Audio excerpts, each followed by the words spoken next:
Се нормализира состојбата во Западна Македонија по обилните врнежи од дожд, но сепак најкритично останува во Кичево на улицата Прилепска. Околу 150 лица кои се евакуирани и сместени во спортската сала Христо Узунов не знаат кога ќе можат да се вратат во своите домови. Тие велат дека целата покукнина им е уништена, а немаат ни средства за да обноват истата.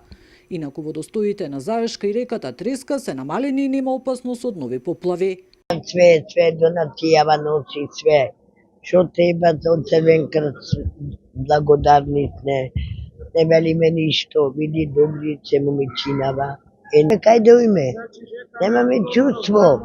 Тето е вода керко да дојде полиција да видите кај дојме.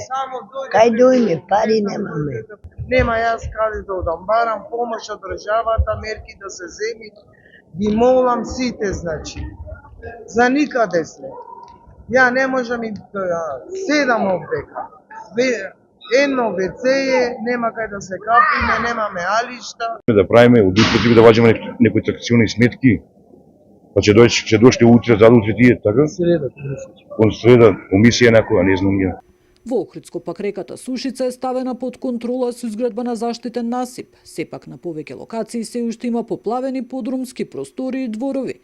Како последица на зголемениот доток од притоките, расте и нивото на Охридското езеро. Изминативе врнежи во Охридскиот регион, кога наврнаа над 130 литри на метар квадратен за рок од 3-4 дена, покажуваат една голема неравномерна распределба на врнежите во јануари месец, кога со анализа на податоци од 2015 до 2025 година имаме неколку години кога има екстремни врнежи над 160 литри на метар квадратен, додека другите јануарски месеци се одликуваат со ниско ниво на врнежи.